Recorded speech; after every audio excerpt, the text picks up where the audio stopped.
Hello student, welcome to the sixth lecture of DNA block elements. In this lecture, we are going to talk about color, alloy formation, catalytic property and complex formation of D block elements. Now, if I revise the previous lecture, that is lecture number 5, उसमें हम लोग ने oxidation state बहुत detail में पढ़ा था and magnetic property के बारे में डिस्कशन किया था. Now, before starting the lecture, let us revise in 2 minutes what we have studied in the previous lecture. If I talk about oxidation state, in oxidation state, D block element shows, मेरे साथ revise करिएगा please, variable oxidation state. Correct. Variable oxidation state दिखाने का reason क्या है? MCQ question है. Because उसके अंदर दो ऑर्बिटल पार्टिसिपेट करते हैं बॉन्ड बनाने में. n-1 डी भी पार्टिसिपेट करता है, उसके साथ में ns भी पार्टिसिपेट करता है. क्यों दोनों करते हैं? दोनों अलग अलग और शेल्स के हैं, तो बिकॉज उनके बीच में एनर्जी डिफरेंस बहुत ही कम होता है. स्टूडेंट्स, हम लोगों ने जो ऑक्सीडेशन स्टेट पढ़ा था, 3D सीरीज में सबसे ज्यादा ऑक्सीडेशन स्टेट होता है किसका? मैंगनीज का, +7 का. पूरे अगर हम लोग ब्लॉक की बात करें, डी ब्लॉक में सबसे ज्यादा ऑक्सीडेशन, हाईएस्ट ऑक्सीडेशन स्टेट होता है +8, और वो दिखाता है रुथनियम एंड ऑस्मियम. उसके दोनों कॉम्प्लेक्स भी हम लोगों ने पढ़ा था, RuO4 एंड OSO4. ठीक है. हाइड्रोक्सिलेशन एजेंट भी है, मैंने आपको ऑर्गेनिक में भी सिखाया है. उसके बाद हम लोग गए थे बच्चों पूरा डी सीरीज के बारे में. डी सीरीज में स्कैंडियम जो है वो सिर्फ एक ही ऑक्सीडेशन स्टेट दिखाता है, +3 का. So it is also known as a non typical transition element. मैंने आपको बोला था इसको याद भी रखना है. और जिंक तो जो है बेटा कंबाइंड स्टेट में भी और फ्री स्टेट में से भी, दोनों में से भी किसी के अंदर अनपेड इलेक्ट्रॉन रखता ही नहीं है. मैंने बोला था ट्रांजिशन एलिमेंट इसको नहीं बोलते हैं. उसके बाद में मैंने आपको बताया था कि Mn का मैक्सिमम +7 तक भी जाता है. मैंने पूरा कैलकुलेट करके भी बताया था. फिर हम लोगों ने बेटा इलेक्ट्रॉनिक कॉन्फ़िगरेशन के हिसाब से स्टेबिलिटी को भी चेक करना सीखा था कि कैसे कोई आयन स्टेबल है, कौन सा आयन कम स्टेबल है. उसके बाद में मैंने आपको बताया था कि जो हायर ऑक्सीडेशन स्टेट होता है वो पीरियड में उनका स्टेबिलिटी कम होता है, whereas down the group उनका स्टेबिलिटी बढ़ता है. उसके बाद अगर हम लोग बात करें तो हम लोग ने एसिडिक स्ट्रेंथ के बारे में बात किया था. जैसे जैसे ऑक्सीडेशन नंबर बढ़ेगा, यस, वैसे वैसे एसिडिक कैरेक्टर भी बढ़ता है. और जो कोई भी एलिमेंट का हाईएस्ट ऑक्सीडेशन स्टेट जो होता है वो उसके ऑक्सी सॉल्ट्स में या फिर ऑक्सी अनायन में होता है. This is all about oxidation state. Then we went to magnetic property.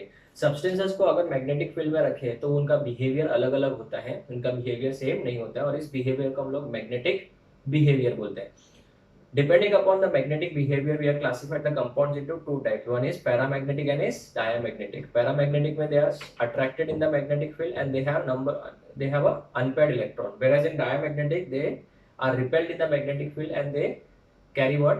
Paired electrons. Unpaired electrons नहीं होता है. कोई कोई सब्सटेंस को मैग्नेटिक फील्ड में रखने से बेटा दे आर स्ट्रांगली अट्रैक्टेड. जैसे आयन था, Fe2O3 था, मैंने बोला था. तो उसका रीजन क्या था? Because these substance contains more number of unpaired electron and they are called as ferromagnetic substances. ठीक है. उसके बाद में हम लोग ने उसको कैलकुलेट करने का फॉर्मूला भी निकाला था, √(n)(n+2), where n represents yes number of unpaired electron and इसका यूनिट क्या था? भूल गए? बोलो फिर. bm मतलब bore magnetron. What is 1 bm? It is EH/4πcm. ठीक है ना, वो तो हम लोग ने पहले पढ़ चुके थे. फिर उसके बाद में मैंने आपको बताया था कि म्यू का वैल्यू अलग अलग n के वैल्यू के लिए कैसे डिसाइड करना है, और मैंने आपको आरपी ट्रिक दिया था. आई होप सबको याद है. क्या था बोलो? n का वैल्यू 1 रहेगा तो म्यू का वैल्यू 1.73, n का वैल्यू 2 रहेगा तो 2 बोलो 82. करेक्ट. उसके बाद में n का वैल्यू 3 रहेगा तो 3.87, n का वैल्यू 4 रहेगा तो 4.89, और n का वैल्यू 5 रहेगा तो 5.92. मैंने याद कर लिया, आपको भी याद करना है. उसके बाद हम लोग ने बेटा अलग अलग आयंस के लिए n का वैल्यू निकाला था, फिर उसके हिसाब से म्यू का वैल्यू निकाला था. तो मैंने बताया था इसके ऊपर बहुत सारे एमसीक्यू क्वेश्चन आ सकते हैं. कैसे? Which of the following ions have same magnetic moment, और which of the following ions have same number of unpaired electron, which of the following magnetics are paramagnetic, which of the following ions are paramagnetic, which of them are diamagnetic. ऐसे कुछ भी questions बनाए जा सकते हैं. और last में मैंने आपको इसका एडवांटेज बताया था कि ये क्या है, मैग्नेटिक प्रॉपर्टी का यूज कहाँ होता है. तो बेटा इससे कॉम्प्लेक्स का स्ट्रक्चर और उसके अंदर की बॉन्डिंग पता करने में हेल्प मिलती है. ठीक है. तो आज का जो लेक्चर है, lecture number 6 students, it is totally based on previous lecture, that is lecture number 5. अगर आपने 5th लेक्चर अच्छे से नहीं देखा है, सो इट इज एडवाइजेबल कि आप एक बार उसको देख लो, then only you see the 6th lecture, because they are connected. Now आज के लेक्चर में हमारा मेजर टॉपिक जो रहेगा बच्चों वो कलर रहेगा. कलर मैं बहुत डिटेल में सिखाऊंगा, क्योंकि कलर जो है वो एक ही जगह पे पूरा नहीं आता है. पर मैं क्या कर रहा हूँ, आपको पूरा का पूरा डी ब्लॉक एलिमेंट्स के अंदर ही पूरा कलर का कंसेप्ट सिखा दूंगा, ताकि आपको बाकी कोई भी चैप्टर में भी अगर कलर आ जाए तो आपको इजी लगेगा. ठीक है. सो कलर हमारा टारगेट रहेगा, कैटालिटिक प्रॉपर्टी टारगेट रहेगा, एंड कॉम्प्लेक्स फॉर्मेशन भी टारगेट रहेगा. अगर हमको टाइम परमिट करेगा तो हम लोग अलॉय फॉर्मेशन के बारे में भी बात करेंगे. Students, so before wasting time, let's start with the concept of colour. ठीक है. तो अगर हम लोग बात करें नेक्स्ट टॉपिक कलर, इन डी ब्लॉक एलिमेंट्स। ठीक है स्टूडेंट्स, डी ब्लॉक एलिमेंट्स के जो आयंस होते हैं दे आर जनरली कलर्ड, ठीक है ना, उनके कलर होने के बेटा कॉम्प्लेक्स फॉर्म में दे आर जनरली कलर्ड। उसके कलर होने का बेटा रीजन क्या है? So let us study the reasons for d block compounds और d block elements to show colour. ठीक है, तो सबसे पहला जो रीजन है वो रीजन है बच्चों प्रेजेंस ऑफ अनपेयर्ड, थोड़ा बड़ा लिखता हूँ, d electrons, the presence of unpaired d electrons. ठीक है ना, अगर उसके अंदर अनपेयर्ड डी इलेक्ट्रॉन्स हैं then they will show colour. Sir ऐसा क्यों? बिकॉज जब हम लोग मेटालिक स्टेट की बात करें, जैसे Fe का टुकड़ा पड़ा है, तो उसमें तो बेटा डी ऑर्बिटल सब एक ही एनर्जी के होते हैं, but in the presence of ligand, मतलब जिसके साथ वो बॉन्ड बनाने वाला है, in the presence of ligand जो डी ऑर्बिटल होता है वो डी जनरेट नहीं होता है, मतलब पांचों के पांचों डी ऑर्बिटल्स की एनर्जी सेम नहीं होती है। मैंने प्रीवियस लेक्चर में भी बताया था, समझो ये आपका डी ऑर्बिटल है, तो यहाँ पे इन पांचों के पांचों डी ऑर्बिटल्स की एनर्जी क्या है? सेम है। ठीक है, सो इसको हम लोग क्या बोलते हैं? Degenerate d orbital, this will be called as degenerate d orbital. But जब इसके बाजू में लिगैंड आने लगता है, when the ligand approaches this d orbital, it splits into two parts, अपर इसमें दो चले जाते हैं और जो लोअर होता है बेटा उसमें तीन आ जाते हैं। ठीक है, इसको हम लोग ट्रिपली, ये तीनों का एनर्जी सेम है, इसको हम लोग T2G बोलते हैं। क्या बोलते हैं? T2G, और इसको हम लोग क्या बोलते हैं? EG। ठीक है ना, डबली डी जनरेट। तो यहाँ पे इन दोनों के बीच में एनर्जी डिफरेंस आ गया, जिसको हम लोग डेल्टा बोलते हैं। इसको हम लोग केमिस्ट्री में क्रिस्टल फील्ड थ्योरी बोलते हैं बेटा। ये हम लोग पढ़ेंगे किसमें? कोऑर्डिनेशन कंपाउंड में। अब फिलहाल इतना समझिए। तो अगर मेरे पास में समझो अनपेयर्ड इलेक्ट्रॉन है, समझो, ठीक है ना, यहाँ पे एक अनपेयर्ड इलेक्ट्रॉन है, या फिर समझो अनपेयर्ड इलेक्ट्रॉन है, यहाँ से ये इलेक्ट्रॉन जो है वो एनर्जी एब्जॉर्ब करके, कहाँ से? कोई भी रीजन में से एब्जॉर्ब कर सकता है। अगर विजिबल रीजन में से एब्जॉर्ब करेगा तो हमको उसका कलर देखने को मिलेगा। अगर वो अल्ट्रावायलेट लाइट है, जैसे O2 गैस हम लोग ने पढ़ा था किसमें? नेचर ऑफ केमिकल बॉन्ड में, वो इसके पास में अनपेयर्ड इलेक्ट्रॉन होने के बावजूद भी बेटा वो कलर शो नहीं करता है, बिकॉज वो विजिबल रीजन में नहीं आता है, अल्ट्रावायलेट रीजन में आता है। सो इलेक्ट्रॉन जो है वो T2G से, समझो मैंने यहाँ पे सिर्फ एक ही इलेक्ट्रॉन लिखा, T2G से ट्रांजिट हो रहा है, किस में जा रहा है बच्चों? EG में जा रहा है। ठीक है ना, तो इलेक्ट्रॉन जो है वो T2G से EG में जा रहा है, तो लोअर एनर्जी लेवल से हायर में जा रहा है, तो एनर्जी क्या होगी? यहाँ पे एब्जॉर्ब हो रही है। तो जो एनर्जी एब्जॉर्ब होगी, तो जब इलेक्ट्रॉन वापस इधर से नीचे आएगा, लोअर में आएगा, हायर से लोअर में, तो वो एनर्जी क्या करेगा? इवॉल्व करेगा। और अगर ये जो एनर्जी इवॉल्व किया वो विजिबल रीजन में गिर रहा है, it comes to visible region, I hope सबको दिख रहा है अच्छे से, क्लियर? विजिबल रीजन में गिर रहा है। विजिबल रीजन कितना होता है बेटा? 4000 टू 7000 एंगस्ट्रॉम यूनिट। ठीक है ना, 4000 टू 7000 एंगस्ट्रॉम यूनिट के रेंज में गिर रहा है विजिबल रीजन में, तो वो कॉम्प्लेक्स अपने को क्या लिखेगा बेटा? कलर दिखेगा, तो उसके अंदर कलर आने के पूरे चांसेस होंगे। तो बेटा याद रखना, reason for colour is this one. तो इसके लिए बेटा उसके पास में क्या होना चाहिए? अनपेयर्ड इलेक्ट्रॉन होना चाहिए। समझो यहाँ पे भी दो सब जगह पे दो इलेक्ट्रॉन होंगे, तो फिर इलेक्ट्रॉन जंप नहीं कर सकता। हाँ, सपोज अगर 9 हुए तो 9 भी होंगे तो बेटा वो भी कलर शो कर सकता है। कैसे? सब 9 हुए तो इधर तो अनपेयर्ड इलेक्ट्रॉन है ही नहीं बेटा, यहाँ से तो जा सकता ना एक इलेक्ट्रॉन, यहाँ से कोई भी एक इलेक्ट्रॉन इधर तो जा सकता ना। सो ये डी ऑर्बिटल है, ये कौन सा ऑर्बिटल है? डी ऑर्बिटल है। ये भी कौन सा ऑर्बिटल है? ये भी तो डी ऑर्बिटल ही है। हाँ, वो स्प्लिट हुआ तो क्या है? थोड़ी हो जाएगा, डी ऑर्बिटल ही रहेगा। सो डी ऑर्बिटल से डी ऑर्बिटल में इलेक्ट्रॉन का क्या हो रहा है? ट्रांजिशन हो रहा है। So this transition is also known as d transition. So DD transition is basically बेटा a transition from T2G to EG. Now अभी स्टूडेंट्स एक और चीज बता दूं, ये हम लोग कोऑर्डिनेशन में डिटेल में पढ़ेंगे। अगर आपका कॉम्प्लेक्स ऑक्टाहेड्रल है, कौन सा है? ऑक्टाहेड्रल। मैं फिलहाल लिख के तो दे देता हूँ, बट अगर आपको नहीं समझा इतना तो हम लोग वैसे भी इसको कवर करेंगे किसमें? CFT जो अपने आता है किसमें? कोऑर्डिनेशन कंपाउंड में। अगर ऑक्टाहेड्रल है तो T2G नीचे रहेगा और EG ऊपर रहेगा। बट अगर आपका कॉम्प्लेक्स कौन सा है? यस, इट इज टेट्राहेड्रल, तो उसमें EG नीचे रहेगा और T2G ऊपर रहता है। वो डिपेंड करता है कि अप्रोच किस एक्सिस से लिगैंड जो है, सॉरी, किस एक्सिस से अप्रोच कर रहा है लिगैंड मेटल को। तो वो हम लोग कोऑर्डिनेशन कंपाउंड में डिटेल में पढ़ेंगे, ठीक है। तो ये हुआ बेसिकली कौन सा ट्रांजिशन, डीडी ट्रांजिशन। सो डीडी ट्रांजिशन से बेटा कलर आने के पूरे चांसेस होंगे, और कलर जो है वो डिपेंड करता है प्रेजेंस ऑफ क्या, अनपेयर्ड इलेक्ट्रॉन। तो अगर अनपेयर्ड इलेक्ट्रॉन है तो वो कंपाउंड क्या होगा, कलर होगा। तो जैसे अभी एग्जांपल के तौर पे मैं थोड़ा क्वेश्चन सॉल्व करता हूं। Predict weather following ions are colored or not. Predict whether the following ions are colored or not. ठीक है, सबसे पहले स्कैंडियम +3 पूछा है, दूसरा Zn+2 पूछा है, तीसरा Fe+2 पूछ लिया है, ठीक है ना। ये 3 एग्जांपल्स मैं करता हूँ पहले। तो सबसे पहले बताओ स्कैंडियम का एटॉमिक नंबर कितना होता है, 21 होता है। कितना होता है, 21। तो 21 अगर हुआ तो 21 मतलब 3d1 4s2 हो जाएगा। 3d1 4s2, तो 3d1 4s2 हुआ तो डेफिनेटली बेटा अगर +3 करूंगा तो यहाँ से 2 इलेक्ट्रॉन निकलेंगे और यहाँ से भी 1 इलेक्ट्रॉन निकलेगा। तो बेसिकली ये भी गया, ये भी गया, तो 3d क्या हो जाएगा, 0। क्या इसके अंदर कोई अनपेयर्ड इलेक्ट्रॉन है, नहीं। सो this is not, so this is colourless. ये आयन क्या हो जाएगा, कलरलेस। तो इसका कोई भी कॉम्प्लेक्स अगर हम लोग पढ़ेंगे तो वो भी क्या होगा, कलरलेस हो जाएगा। जिंक की बात करें तो Zn का बेटा 30 होता है, इट इज 3d10 4s2, ठीक है ना। अगर आपको एटॉमिक नंबर्स याद नहीं है तो अच्छे से याद कर लो, वो काम आएगा अपने को। It is 3d10 4s2, correct.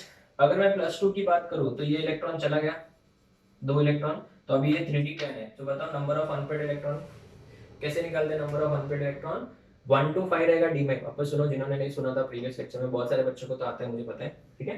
अगर 1 to 5 रहेगा स्टूडेंट्स, तो जो नंबर है वही आपका number of D electrons, unpaired d electron है।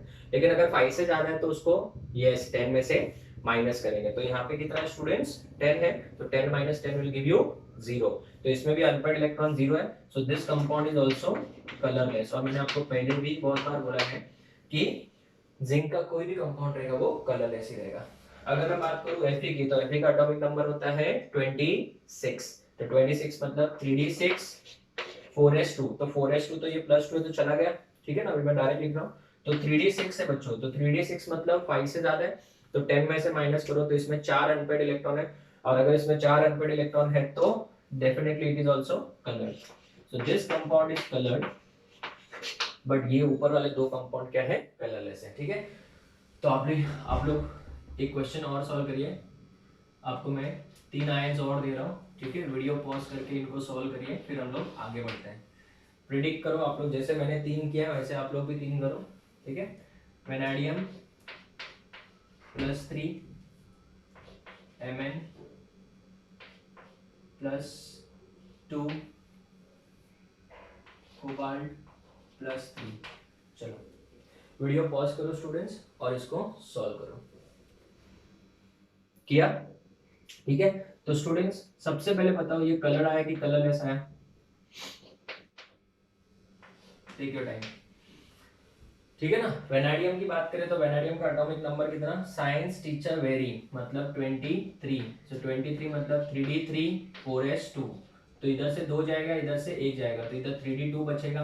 क्या इसके अंदर अनपेयर्ड इलेक्ट्रॉन है, yes. So this is very nice, it is coloured, ये कलर्ड हो गया, ठीक है। आगे बढ़े। Mn का बेटा कितना आता है, 25 होता है। सो 3d5 4s2, तो 4s2 पार्ट चला गया, 3d5 है, 5 अनपेयर्ड इलेक्ट्रॉन है, तो दिस इज आल्सो कलर्ड, ये भी क्या हो जाएगा, कलर्ड हो जाएगा। कोबाल्ट फेको 27 होता है, तो 27 मतलब 3d7 4s2, तो 3 की बात करें तो इसमें 3d6 बचेगा, तो अगर इसमें 3d6 बचेगा तो इसके अंदर अनपेयर्ड इलेक्ट्रॉन कितने हो जाएंगे, 4 अनपेयर्ड इलेक्ट्रॉन हो जाएंगे। So this is also coloured, तो ये भी बेटा आपका कलर्ड हो जाएगा। तो students what is the first reason for colour, reason for colour is presence of dash electron, unpaired d electron. तो अगर अनपेयर्ड डी इलेक्ट्रॉन है तो कलर होगा, वरना वो कलर नहीं होगा, according to the first concept, ठीक है। चलो अभी सेकंड रीजन जो आता है, रीजन फॉर कलर, ध्यान देना मैं थोड़ा डिटेल्स में जा रहा हूँ। इसके कलर का बेटा बहुत सारा रीजन होता है, जनरली 1-2 ही बताया जाता है, मतलब पूरे रीजंस पढ़ेंगे। दूसरा होता है बेटा geometry of the complex, geometry of the complex. अगर कॉम्प्लेक्स का ज्योमेट्री, ज्योमेट्री का मतलब होता है जैसे आपने सुना अभी जस्ट मेरे मुंह से, ऑक्टाहेड्रल एंड टेट्राहेड्रल। अगर कॉम्प्लेक्स का ज्योमेट्री चेंज हो रहा है, भले ऑक्सीडेशन नंबर भी सेम है, मेटल भी सेम है, बट अगर ज्योमेट्री चेंज हो रहा है तो बेटा उसका कलर भी चेंज हो जाता है। जैसे मैं आपको इसका बेस्ट एग्जांपल देता हूँ, कॉपर का हेक्साहाइड्रेट कॉम्प्लेक्स है, ये वाला Cu2+ वाला, ठीक है ना, हेक्साहाइड्रेट कॉम्प्लेक्स है। इसका बेटा 6 है ना, तो 6 होगा तो बेटा इसको क्या बोलते हैं, ऑक्टाहेड्रल हो जाएगा। लिगेंड्स कितने, 6 ना, ऑक्टाहेड्रल है। और इसका जो ज्योमेट्री है, हाइब्रिडाइजेशन है, वो है sp3d2 और इसका कलर जो है बेटा वो ब्लू है।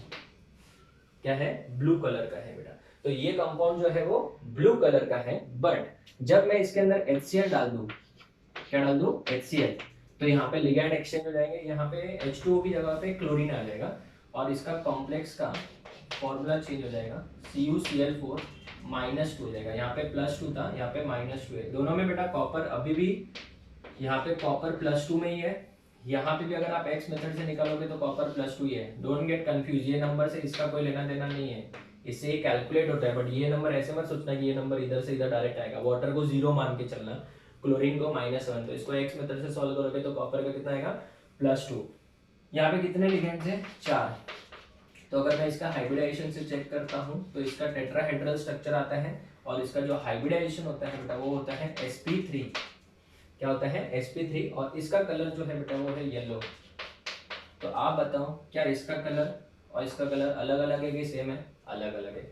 ये ऑक्टाहेड्रल ज्योमेट्री है, ये टेट्राहेड्रल है। अगर आप ध्यान से देखो तो इसमें भी सेंट्रल एटम कौन है, कॉपर है, इधर भी कॉपर है, यहाँ पे कॉपर का ऑक्सीडेशन नंबर +2 है, इधर भी +2 है। तो मेटल आयन भी सेम, उसका ऑक्सीडेशन नंबर भी सेम, फिर भी कलर आ रहा है क्या, अलग अलग। तो ये भी एक रीजन है, that is number 2 is geometry of the complex. तो geometry of the complex is also responsible for colour of the complex, ठीक है।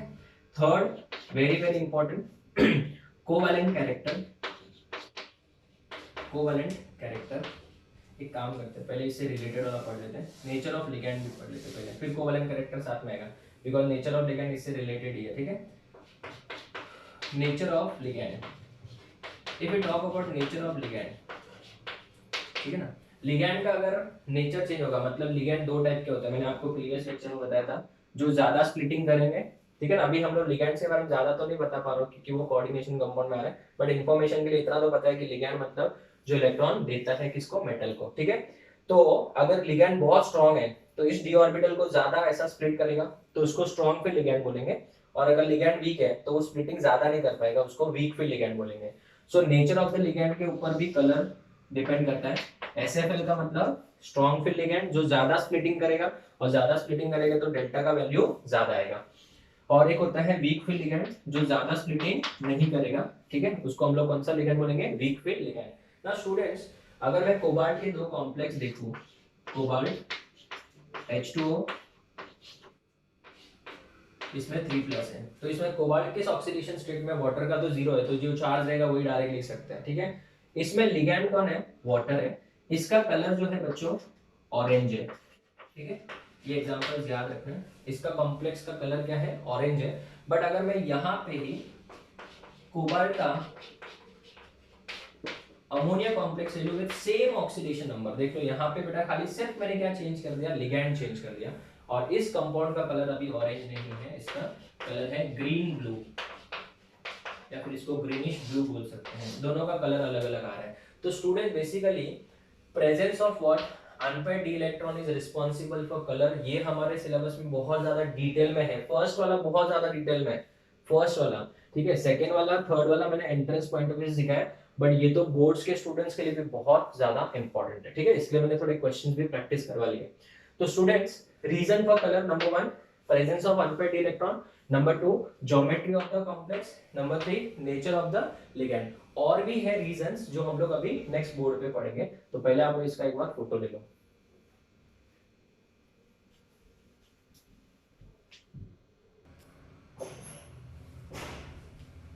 ओके स्टूडेंट्स, सो अभी हम लोग ने कितने रीजंस कंप्लीट कर लिए, 2। Let's move to the third reason, reason number, sorry third, 3 reason हो गए हमारे। Let's move to the fourth reason, that is next one. Next reason जो है बेटा वो है कोवैलेंट कैरेक्टर। नेक्स्ट रीजन क्या है, covalent character.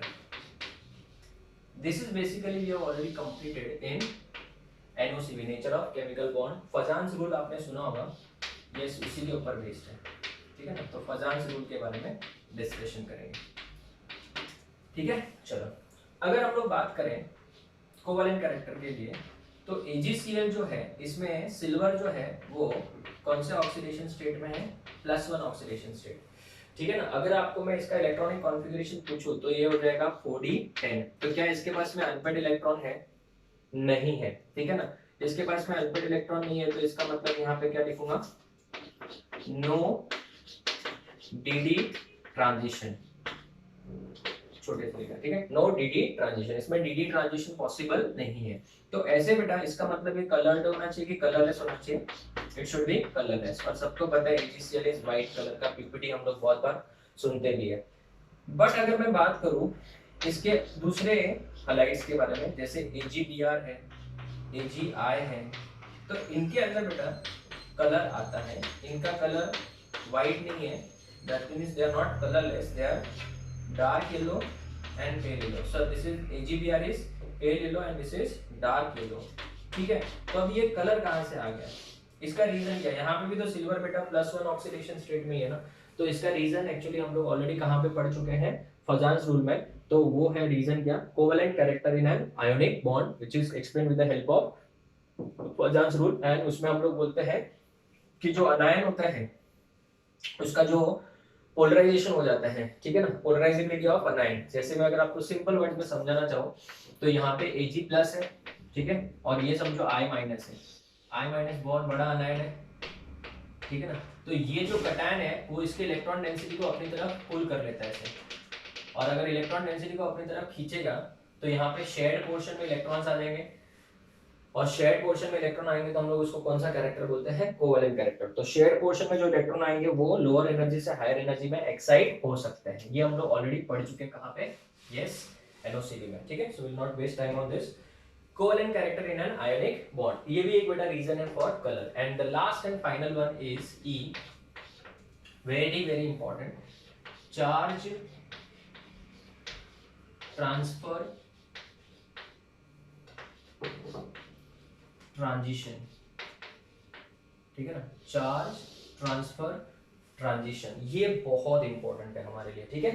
Charge transfer transition बहुत इंपॉर्टेंट है। एंड मैंने देखा है कि स्टूडेंट्स खाली इसको लर्न कर लेते हैं कि चार्ज ट्रांसफर ट्रांजिशन की वजह से ये कलर है, बट उनको रियल में नहीं पता होता है कि what is the meaning of charge transfer transition.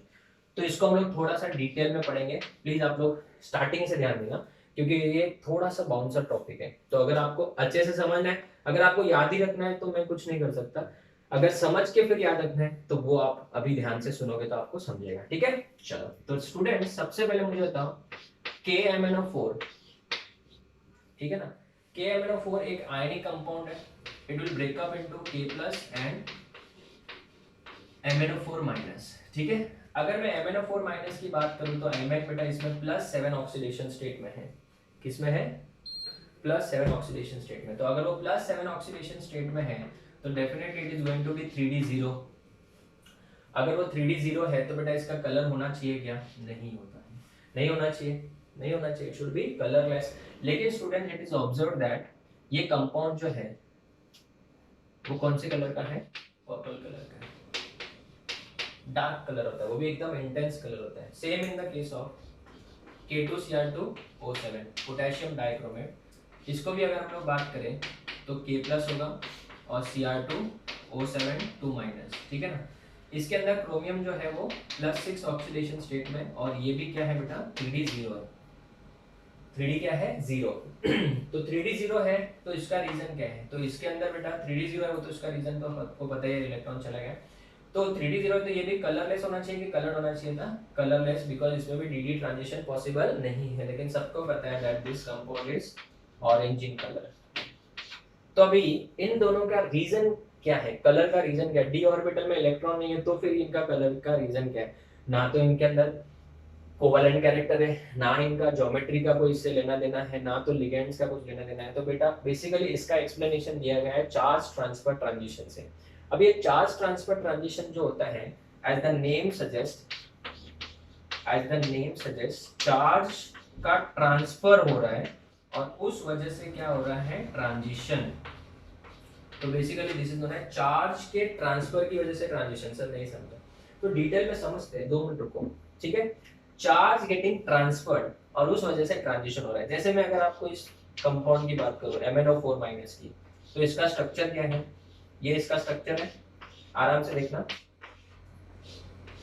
यही स्ट्रक्चर है, करेक्ट। बट स्टूडेंट्स अगर आप ध्यान से देखो तो यहाँ पे ये नेगेटिव चार्ज है, तो क्या इसमें रेजोनेंस पॉसिबल है, रेजोनेंस क्या है, पॉसिबल है। तो रेजोनेंस पॉसिबल है तो ध्यान से देखना, यहाँ पे भले +7 है, ध्यान से देखना, एकदम इंपॉर्टेंट है, तो बाउंस हो जाएगा ये पूरा। ये +7 है, यहां से इलेक्ट्रॉन जब इधर आ रहा है तो चार्ज क्या हो रहा है, ट्रांसफर हो रहा है। चार्ज क्या हो रहा है बच्चों, ट्रांसफर हो रहा है। और चार्ज जब ट्रांसफर हो रहा है तो ये जो Mn+7 है वो फॉर अ पर्टिकुलर मोमेंट, हमेशा के लिए नहीं, फॉर अ पर्टिकुलर मोमेंट +7 से +6 में जाएगा। +7 से किस में आएगा, +6 में, और +6 में जा रहा है तो उसके पास में एक अनपेड इलेक्ट्रॉन हो जाएगा और उसी इलेक्ट्रॉन का फिर क्या हो जाएगा, transition from lower energy level to higher energy level. तो इसको क्या बोलते हैं, चार्ज ट्रांसफर ट्रांजिशन। अभी इसमें इलेक्ट्रॉन किसको किसने दिया, ये कौन है बाय द वे, ये है आपका मेटल। मैं वापस बोलूंगा जो मैंने आपको बोला, मुझे पता है बहुत सारे बच्चों को नहीं समझ होगा, हमें वापस पढ़ेंगे, ठीक है। और इसको हम लोग क्या बोलते हैं, इलेक्ट्रॉन डोनर है। तो क्या मैं इसको लिगैंड बोल सकता हूँ, यस। तो यहाँ पे इलेक्ट्रॉन या फिर चार्ज का जो ट्रांसफर हो रहा है वो कहाँ से कहाँ पे हो रहा है, तो चार्ज का जो ट्रांसफर हो रहा है वो हो रहा है लिगैंड से मेटल की तरफ। किससे, लिगैंड से मेटल की तरफ हो रहा है। तो इसके लिए बेटा इसको हम लोग बोलते हैं LMCT। सर इसका full form, ligand to metal, ligand to metal charge transfer, ligand to metal charge transfer transition, ठीक है। तो याद रखना ये लिगैंड से मेटल की तरफ जा रहा है, तो इस वजह से बेटा इसके अंदर कलर आ जाता है। वापस से जिनको नहीं समझा, यहाँ पे Mn किस ऑक्सीडेशन स्टेट में है, +7 में। तो जब ये इलेक्ट्रॉन यहाँ से, चार्ज जो है, इलेक्ट्रॉन मतलब ये चार्ज ही है ना, यहाँ से जब ट्रांसफर होता है तो ये +7 से इसके पास भी एक शेयर्ड पावर आ जाएगा ना, तो ये momentarily for a particular moment ये +7 से किस में चला जाएगा, +6 में चला जाएगा। और वो अगर +7 से +6 में जा रहा है तो उसके पास में एक अनपेड इलेक्ट्रॉन रह जाएगा, तो उसका ट्रांजिशन हो सकता है। लेकिन यहाँ पे बैठे हुए बहुत सारे बच्चों के मन में डाउट आएगा, भले आप लोग फिजिकली मेरे सामने नहीं हो, बट मुझे पता है कि आपके मन में डाउट आएगा ये वाला, कि सर जब इलेक्ट्रॉन इधर से इधर आ रहा है तो इधर से जा भी तो रहा है, सोचा था कि नहीं सोचा था, ठीक है, वेरी गुड। तो सुनो, यहां से जब इलेक्ट्रॉन आ रहा है तो मैंने आपको क्या बोला है, momentarily for a particular second, ठीक है ना, वो उतना ज्यादा टाइम तक नहीं रहेगा, but for a particular second और फ्रैक्शन ऑफ अ सेकेंड के लिए बेटा ये +7 से +6 में आएगा। ये जब इधर आने लगेगा, फॉर्म हो रहा है, तब वो धीरे धीरे ब्रेक होगा, तो फॉर कुछ सेकेंड्स के लिए क्या होगा बेटा, यहाँ पे इलेक्ट्रॉन रहेगा। जैसे मैं अगर आपको समझाना चाहूँ, ये समझो एक सर्कल है, ठीक है, और ये 2 रास्ते हैं, जरा समझ लो थोड़ा।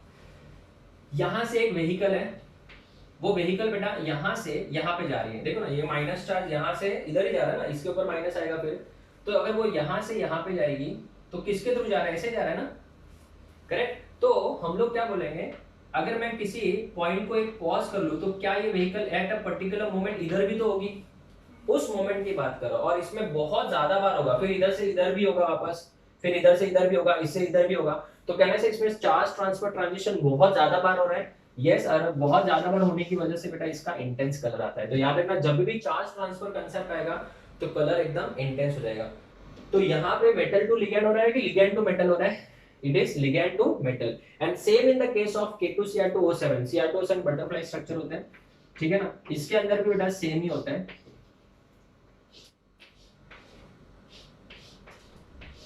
ये देखो, ये स्ट्रक्चर है इसका, डबल टेट्राहेड्रल है, इसमें 2 टेट्राहेड्रल ज्वाइन किया हुआ है।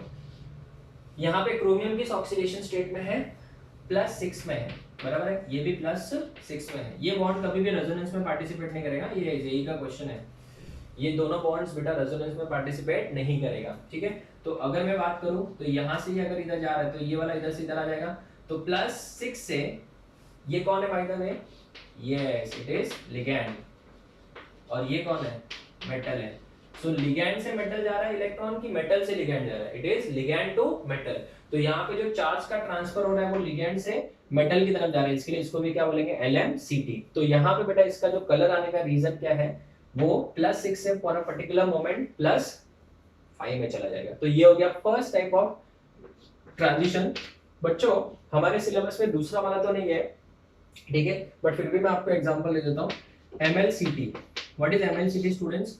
It is metal to ligand, metal to ligand charge transfer, metal to ligand charge transfer. अगर मेटल बेटा लोअर ऑक्सीडेशन स्टेट में है, मेटल किसमें है, लोअर ऑक्सीडेशन स्टेट में, ठीक है, तो बेटा हम लोग यहाँ पे ऑब्जर्व कर सकते हैं मेटल टू लिगैंड, ठीक है ना। This is not there in the syllabus, अगर आपको सुनना है तो सुनिए, अगर आपको कंसेप्ट और अच्छे से क्लियर करना है तो, वरना हमारे सिलेबस में ये नहीं है, जेई में भी नहीं है, खाली अपने को जेई एडवांस में भी नहीं है, खाली हमको फर्स्ट वाला ही याद रखना है, ठीक है।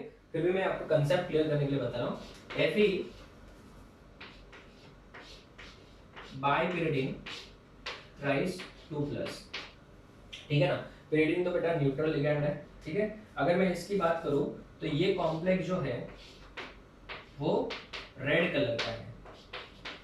कौन से कलर का है, रेड कलर का है। तो अगर रेड कलर का है तो यहाँ पे बेटा बेसिकली Fe कौन से ऑक्सीडेशन स्टेट में है, +2 है।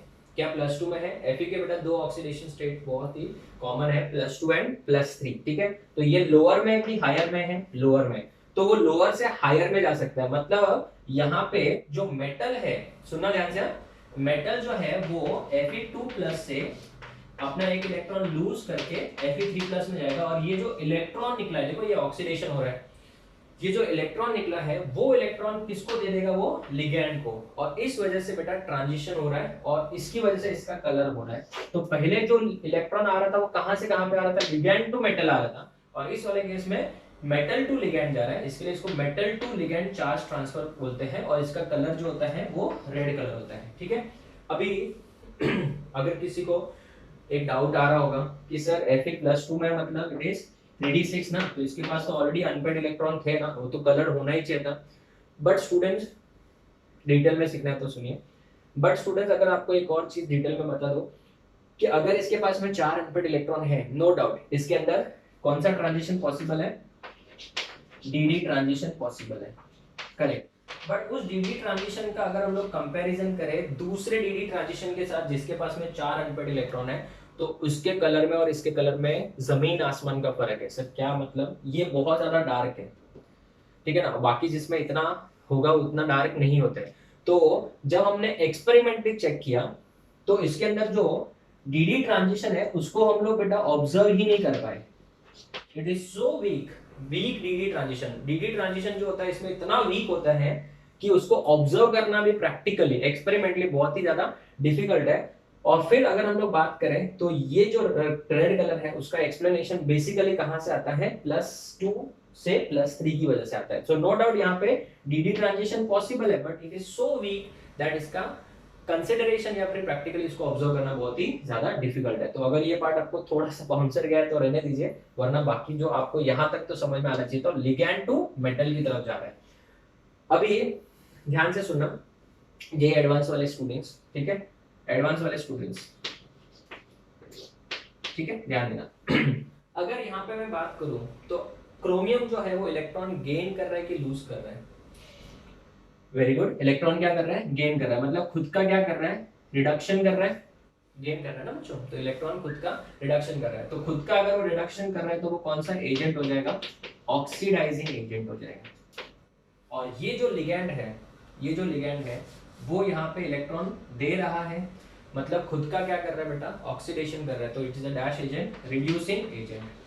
तो एडवांस बेटा कभी भी पूछ सकते हैं कि बताओ जो इसका कलर का रीजन है उसमें क्रोमियम किसका काम कर रहा है, ऑक्सीडाइजिंग एजेंट का काम कर रहा है, मतलब वो खुद क्या हो रहा है, itself undergoes reduction, itself undergoes, चलो मैं नहीं लिखता खाली बोल रहा हूँ, जगह नहीं है, इटसेल्फ अंडरगोज व्हाट, रिडक्शन, क्योंकि इलेक्ट्रॉन गेन कर रहा है, इतना लिख लेता हूँ, चलो इलेक्ट्रॉन क्या कर रहा है, गेन कर रहा है, तो इलेक्ट्रॉन गेन कर रहा है मतलब खुद का रिडक्शन कर रहा है, और इसके लिए इसको ऑक्सीडाइजिंग एजेंट बोलेंगे। तो स्टूडेंट्स इसमें और इसमें आपको समझ में आ गया होगा अच्छे से।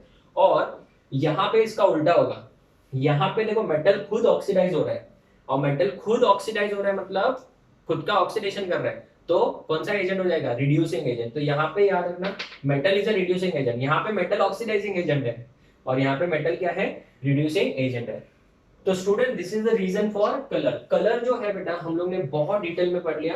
जनरली मैंने देखा है कि चार्ज ट्रांसफर ट्रांजिशन का जो कंसेप्ट है वो बच्चों को इतना अच्छे से नहीं समझता है, बट मैंने आपको बहुत डिटेल में समझा दिया है। याद रखना इन दोनों में चार्ज ट्रांसफर ट्रांजिशन हो तो रहा है, बट एडवांस वाले स्टूडेंट याद रखना उसमें समझो अगर ऑप्शन दे दिया ऑप्शन ए, ठीक है ना, option A ligand to metal charge transfer transition, option B metal to ligand charge transfer transition, तो इसके लिए एप्लीकेबल कौन सा है, yes it is ligand to metal charge transfer transition, ठीक है। So this is the entire concept of color. Let us revise in 2 minutes. Color is reason for color is number 1 it is due to presence of unpaired d electron, जो boards वाले students के लिए उतना ही सबसे ज्यादा detail में। उसके बाद में ज्योमेट्री है, नेचर ऑफ द लिगैंड है, उसके बाद में फजान्स रूल हम लोग ने पढ़ा, कोवेलेंट कैरेक्टर इन आयनिक बॉन्ड, और लास्ट में आता है चार्ज ट्रांसफर ट्रांजिशन। भले ये वाला पार्ट हमको सिलेबस में नहीं है, आपको थोड़ा भी ऊपर नीचे गया होगा, वीडियो वापस देख लीजिए, नहीं समझा फिर वापस देख लीजिए, बट रिक्वेस्ट है कि आप लोग इसको नोटबुक में लिखिए, हर एक चीज को नोटबुक में लिखे तो ही आपको अच्छे से कंसेप्ट्स क्लियर होंगे, ठीक है। So this is all about colour. ये आप लोग इसका फोटो लो, फिर हम लोग स्टार्ट करते हैं नेक्स्ट टॉपिक इसका जो हम लोग अभी पढ़ रहे हैं, कैटालिटिक प्रॉपर्टी, ठीक है। फोटो ले लो।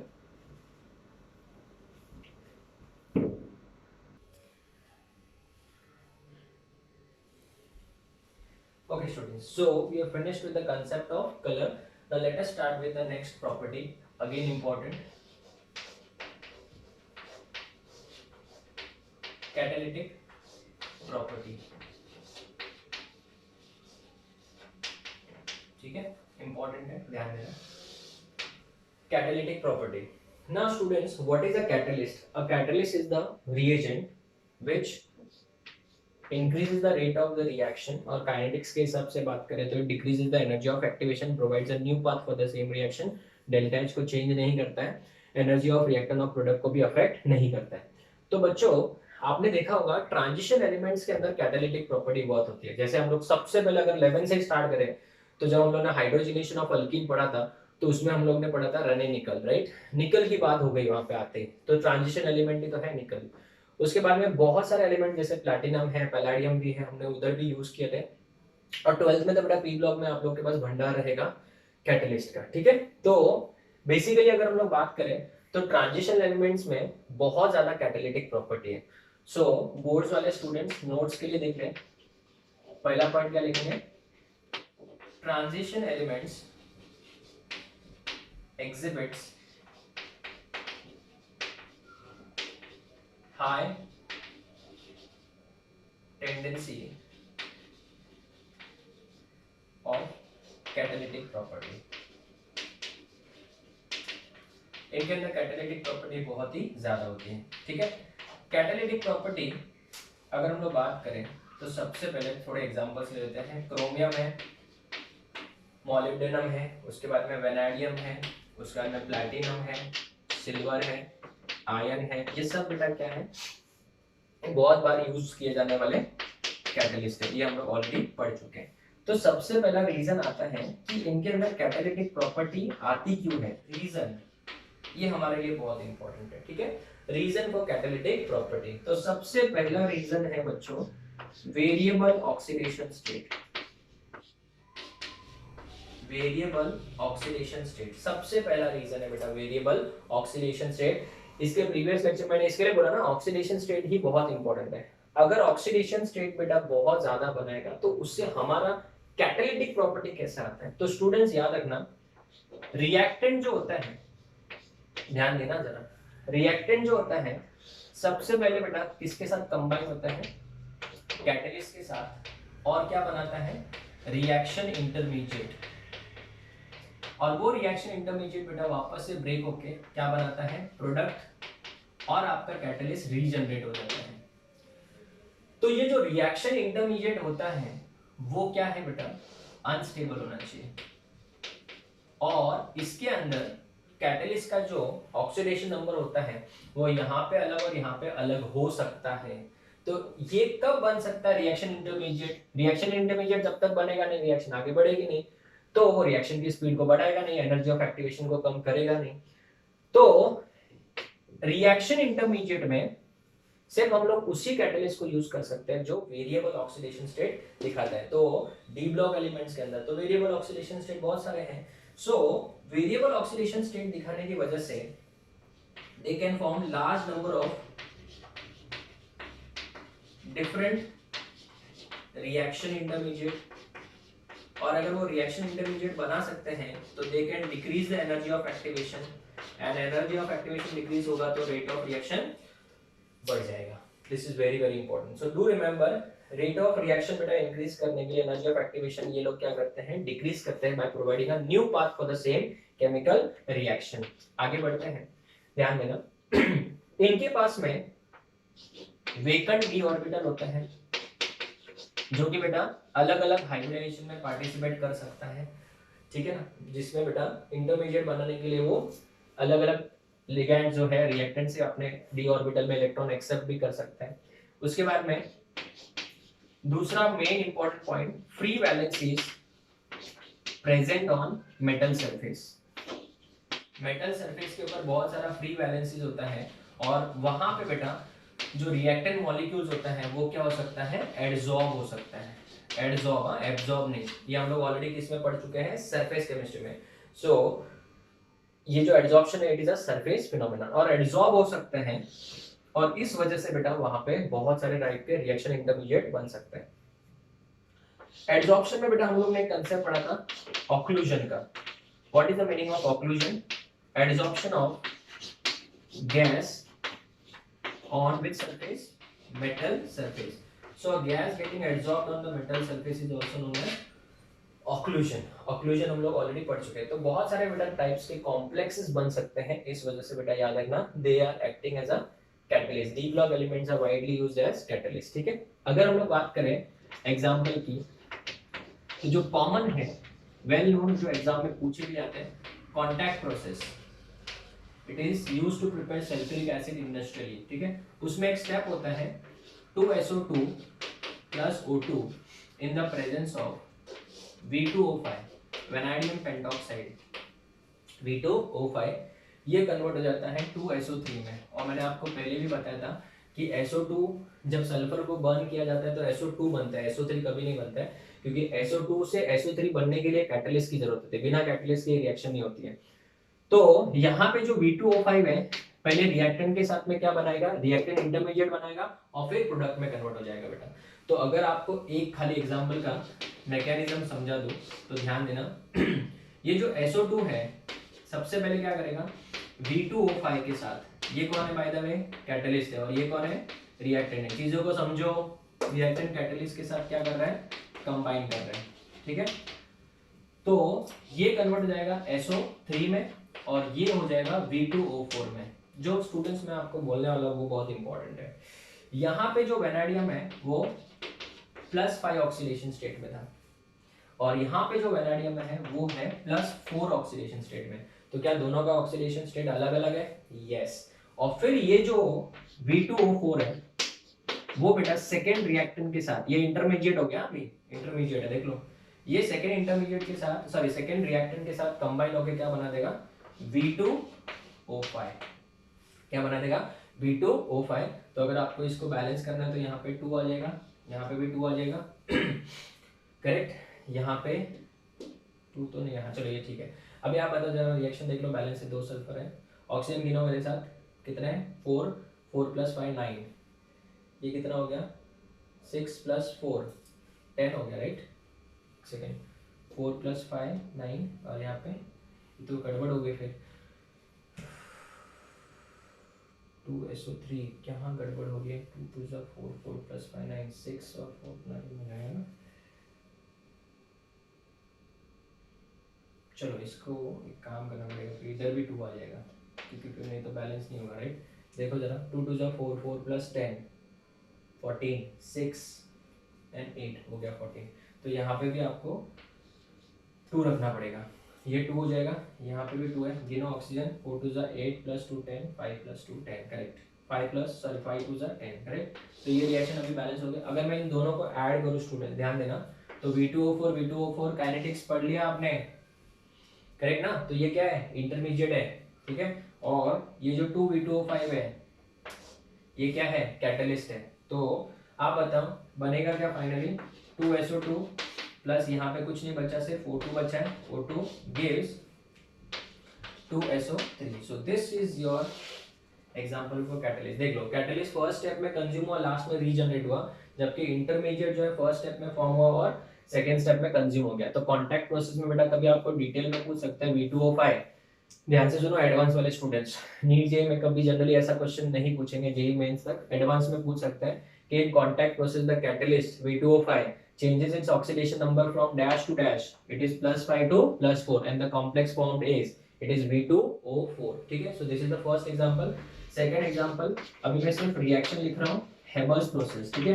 मैं सिर्फ नेम रिएक्शन बताऊंगा ताकि आपको वो याद भी हो जाए और एग्जांपल्स भी अपने कवर हो जाए, ठीक है। हेबर्स प्रोसेस सबको पता है, अमोनिया प्रोडक्शन का। इट इज N2 + 3H2 दोनों गैस है। यहाँ पे बेटा कैटलिस्ट कौन है, Fe है, ठीक है। और ये 2NH3, ये अमोनिया गैस बनाने का तरीका, हेबर्स प्रोसेस। उसके बाद में हम लोग पी ब्लॉक में पढ़ेंगे कॉन्टैक्ट प्रोसेस, इससे हम लोग नाइट्रिक एसिड बना देते हैं, कॉन्टैक्ट प्रोसेस, ठीक है। इससे हम लोग अमोनिया का ऑक्सीडेशन करते हैं इन द प्रेजेंस ऑफ, या तो प्लैटिनम भी चलेगा और रोडियम भी चलेगा। यहाँ पे 4, यहाँ पे 5, यहाँ पे बनेगा 4NO, फिर 6H2O। ये जो NO बना है फिर इसका फर्दर ऑक्सीडेशन होता है NO2 में, फिर उसके अंदर वाटर ऐड करते वो HNO3 में कन्वर्ट हो जाता है, ठीक है। वो हमारा पार्ट है, हम लोग खाली कैटलिस्ट वाला पढ़ रहे हैं। तो स्टूडेंट मैंने एक रिएक्शन का मैकेनिज्म के साथ समझा है। इसका मैकेनिज्म का रीजन एक ही था कि आपको पता चले कि देखो रिएक्शन इंटरमीडिएट बन रहा है, और रिएक्शन इंटरमीडिएट बन रहा है तो उसके अंदर कौन सा ऑक्सीडेशन स्टेट होना चाहिए, वेरिएबल ऑक्सीडेशन स्टेट। अगर ये वेनाडियम बेटा +5 से +4 में नहीं जा सकता था तो फिर डेफिनेटली क्या होगा, वो ये कैटलिस्ट के तौर पे काम नहीं करेगा। और अगर आपको और थोड़ा डिटेल में समझना है, सर कितना डिटेल में पढ़ना है आपको, सीखते जाओ बेटा, और क्या, अच्छा ही तो है कंसेप्ट। वेनाडियम की बात करें, science teacher very, so vanadium is going to be 3d3 4h2, correct. तो अगर मैं वेनाडियम +5 ले लूं तो 3d0 4h0 हो जाएगा। This is highly stable, highly क्या हो गया, स्टेबल है। तो ये स्टेबल है और Vd वेनाडियम +4, अभी +4 करो तो +4 मतलब यहाँ पे एक इलेक्ट्रॉन बच जाएगा, तो बच जाएगा तो अभी ये स्टेबल की जगह पे क्या हो जाएगा, अनस्टेबल हो जाएगा। तो आप बताओ ये जो इंटरमीडिएट बना है क्या वो स्टेबल होना चाहिए, नहीं होना चाहिए। सो इंटरमीडिएट इज अनस्टेबल, और अनस्टेबल है तो इसके लिए बेटा इमीडिएटली वापस से वो अपना ओरिजिनल स्टेट में आना चाहेगा। तो याद रखना वेरिएबल ऑक्सीडेशन स्टेट दिखा रहा है, इस वजह से बेटा they are used as catalyst. तो हम लोगों ने इस पार्ट में हम लोगों ने कैटलिस्ट का कांसेप्ट कंप्लीट कर लिया। अभी हमारा एक और टॉपिक बचेगा, छोटा सा ही मैं अभी कवर कर रहा हूँ, फिर नेक्स्ट लेक्चर में अलॉय फॉर्मेशन करेंगे, that is complex formation by transition elements. इसका फोटो ले लो।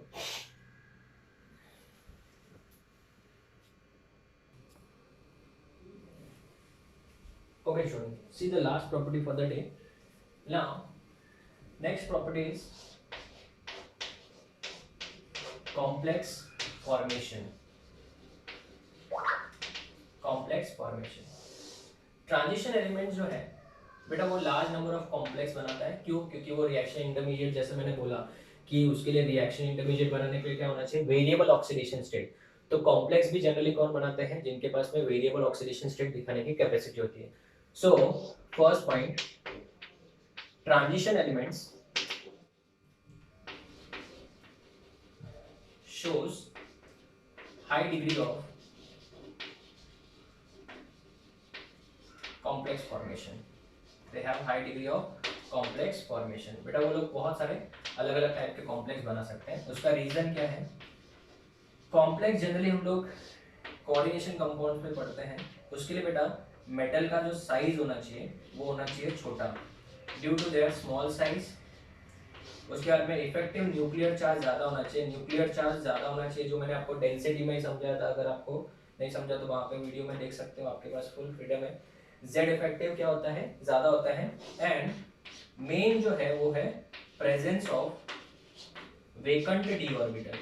इनके पास में वेकेंट डी ऑर्बिटल होने की वजह से बेटा वो लोग क्या बनाते हैं, कॉम्प्लेक्स बनाते हैं। तो ये मेन 3 रीजन आपको याद रखना है, they can form large number of complexes, ठीक है। तो रीजन क्या है, तो बोर्ड वाले students write a short note, ऐसा क्वेश्चन आ गया, write a short note on complex formation tendency of d block elements. तो first point, transition elements exhibit a high degree of what, complex formation. Point number 2, reason। देखो आप लोग science student से point wise answer लिखो, जो specific point है वही लिखो, आपको पूरे मार्क्स मिलेंगे।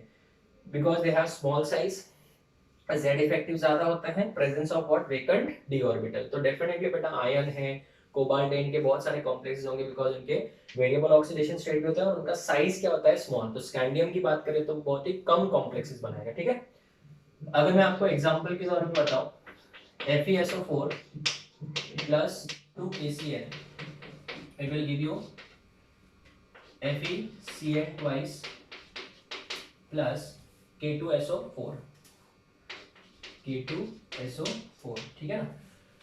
फिर इस FeCN4 में, FeCN2 में सॉरी, अगर हम लोग 4 KCl और डालते हैं, KCl इन एक्सेस बोलेंगे इसको, तो ये बेटा आपको एक कोऑर्डिनेशन कंपाउंड देता है जिसका नाम है K4, फॉर्मूला है K4FeCN6। ये हम लोग ऑलरेडी पढ़ चुके हैं बहुत बार कोऑर्डिनेशन में, K4FeCN6। इसमें आयन किस ऑक्सीडेशन स्टेट में है, यस इट इज +2, इसमें भी +2 में था। सो ये एक कोऑर्डिनेशन कॉम्प्लेक्स हो गया। अदर एग्जांपल्स के तौर पे अगर आपको चाहिए तो हम लोग बेटा, अगर एक्सट्रैक्शन ऑफ मेटल्स के आपने लेक्चर्स देखे होंगे तो मैंने आपको बताया था MacArthur forest cyanide process, this is the way you link the chemistry बेटा, ऐसे करके आप लिंक कर सकते हो, तभी आपको कंसेप्ट जनरेट होगा और डेवलप होगा बेटा आपको इंटरेस्ट। जैसे NaAgCN ट्वाइस, ये कॉम्प्लेक्स पढ़ा था, याद है। उसके बाद में NaAuCN ट्वाइस, ये भी एक कॉम्प्लेक्स पढ़ा था। इसका फिर रिएक्शन करते हैं किसके साथ, याद है, जिंक के साथ, जो कि एक स्ट्रॉन्ग, क्या इसको रिप्लेस कर लेगा बेटा, स्ट्रॉन्ग रिड्यूसिंग एजेंट है। और दूसरी बात और कि इसमें कॉपर यूज नहीं कर सकते बिकॉज कॉपर जो है वो वीक रिड्यूसिंग एजेंट है as compare to zinc. And second thing क्या, इसके कॉम्प्लेक्स जो होते हैं स्टेबल नहीं होते। तो ऐसे बहुत सारे एग्जांपल्स हम लोग ले सकते हैं, जैसे कोबाल्ट है, आज ही पढ़ा था, अमोनिया का कॉम्प्लेक्स NH3, 6 टाइम्स यहाँ पे प्लस था तो Cl3 लिख सकता हूँ, and etcetera. So basically D block element they show a high degree of what, complex formation। और इसका मेन रीजन क्या है बेटा, ये 3 रीजन आपके आंसर में होने चाहिए, यही आपके MCQ क्वेश्चन है। और अगर आप MCQ की बात करें तो एक option, second option, third option, option d, all of the above. तो ये इसके बेटा रीजंस हो जाएंगे, ठीक है। So in this lecture we have covered what, complex formation. In the next lecture we will talk about alloy formation, उसके बाद में formation of interstitial compounds and non stoichiometric compound, फिर इलेक्ट्रोड पोटेंशियल अपना एक और टॉपिक बच जाएगा। So we will stop the lecture number 6 over here, will continue in the next lecture. Thank you class.